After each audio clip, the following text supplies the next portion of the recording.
नमस्कार मित्रांनो, स्वागत आहे आपल्या एका नवीन व्हिडिओमध्ये. आता आजची पहिली अपडेट आहे बकासूरबद्दल. बकासूर कशी बसलाय मामा? हो मित्रांनो, बघा बकासूर कसा आहे बघू शकता तुम्ही. काय सांगाल त्या दिवशी त्याला लागल्यानंतर काय कशा पद्धतीने ट्रीटमेंट करण्यात आली? ट्रीटमेंट काय आपण त्याला नाशिक ते आपल्या कर्नाटकच्या बाउंड्री आलं. बरं, कर्नाटकला त्याचा उपचार केला डॉक्टर माळीने. त्यांनी 4-5 डॉक्टर होते, त्यांनी उपचार केला. ठीक आहे. आता काय करण्यात आलं, म्हणजे काय उपचार नक्की काय करण्यात आलं? काय पाडलं होतं जरा पायात, काहीतरी चमक काय भरली होती. हां, ते औषध चुळून मिळून आणला जरा. बरं कळलं. हो, आता मागच्या त्या दिवशी दुखापत झाल्यापासून आतापर्यंत म्हणजे किती दिवस झाले? साधारणतः 6 दिवस झाले. 6 दिवस झाले. कसं काय रिकव्हरी कशी? आहेत 50% आहे. 50% रिकव्हर झाला. आता पाय वगैरे उचलून नाही धरत? नाही थोडासा फक्त चालवता नव्हतं जरा. चालवताना थोडासा. आणि काल तुमचा एक व्हिडिओ सोशल मीडियावरती व्हायरल झाला होता, पाठीमागे शेतामध्ये चालवत असताना. हो, त्यावेळेस काय एवढं वाटलं नाही, पण अजून बदलतोय. हो थोडा महिना कडा बिडा लागला की कडक लागला की पाय उचलून. बरं, काय डॉक्टरांचं म्हणणं काय आलं?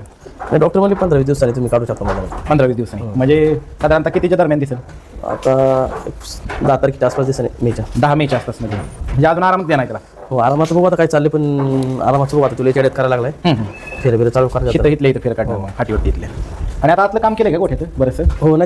एवढं किती दिवस आराम घ्यायला लागला डॉक्टरने सांगितलं 20-21 दिवस सांगितलं आपण. 20-21 दिवस मला जेव्हापासून दुखापत झाली तेव्हापासून. हां, जेव्हापासून दुखापत झाली तेव्हापासून 20-21 दिवस म्हणजे साधारणतः 10-15 मेच्या आसपास दिसेल. 10 किंवा 15 मेच्या जर कवर झाला तर. कवर त्याच्या आधी झाला तर दिसेल. त्याच्या आधी 15 दिसेल. आता कसं काय मागच्या त्या दिवशी दुखापत झाल्यापासून आता त्याच्यात म्हणजे बैठणं बसण्याच्या ह्याच्यात किंवा उभं राहण्याच्या किती फरक जाणवते तुम्ही उपचार करून आणल्यापासून?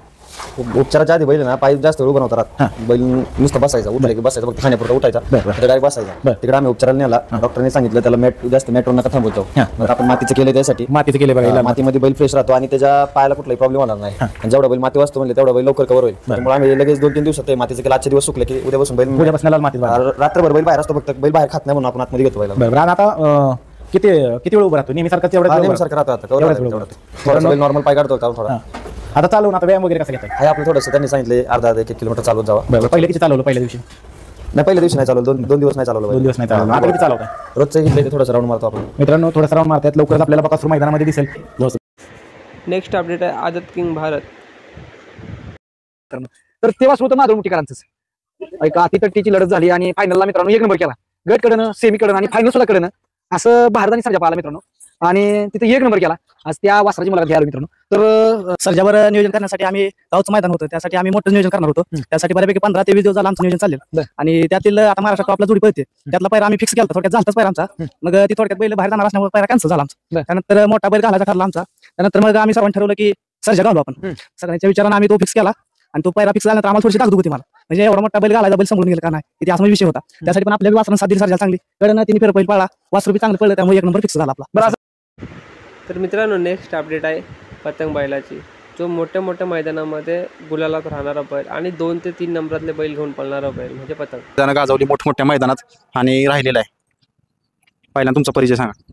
मी राजू ड्रायव्हर, कोंडवी, सातारा. पतंगचं नियोजन सगळं माझ्याकडे असतं. आता ह्या बैलाकडे जर बघितलं तर बारीक बांध्याचा बैलगाडी क्षेत्रात जर सगळ्यात म्हटलं तर हाच आहे पतंग, पण सगळ्यात मोठ्या मैदानात राहिला. हो, सर्व मोठ्या मैदानात राहिला आणि आम्ही मोठ्या पायरीत पळत नाही, खालची बैल घेऊन आम्ही वर नेतो. असा आमचा ह्यो पटकळकरांचा पतंग आहे. आम्ही लय करून 2 नंबर 3 नंबर पायऱ्यातच पळतो आम्ही बैलातनी. मोठ्या बैलातनी आम्ही शक्यतो लय करून पळत नाही.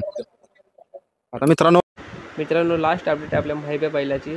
माहिब्याला काय झालंय आणि आता तो कसा आहे? देवाकडे एकच प्रार्थना करतो की माहिब्या लवकरात लवकर बरा व्हावा आणि मैदानात राहावा. एकदम त्याचा पायाला पूर्ण प्लॅस्टर केलेलं आहे आणि बघा कसा उठतोय बघा तो. एकदम दुखापत म्हणजे चांगलीच दुखापत झाली त्याला. खूप जणांची इच्छा होती, कारण मी एक व्हिडिओ टाकला, सगळेजण म्हणले एकदा जावा मायबाची बाईट घ्या. पण सध्या त्यांची परिस्थिती नाही मित्रांनो बाईट द्यायची, कारण की ते खर्च मनापासून खूप खचलेत. कारण त्यांना एवढं दुःख झालं की त्यांना बोलताना सुद्धा एवढं पाणी येते त्यांच्या. त्याच्यामुळं आपण फक्त माहिब्या दाखवण्याचा प्रयत्न केला आहे मित्रांनो. त्यांच्या बोलण्यातून असं कळलं की आता माहिब्या लवकर मैदान काही दिसणार नाही, कारण त्यांची अशी इच्छा आहे की माहिब्याने फक्त बरं व्हावं आणि जो घरी बसून राहिला तरी ठीक, नाहीतर कमी कमी 5 ते 6 महिन्यानंतर आपल्याला माहिब्या आता मैदानात दिसणार आहे.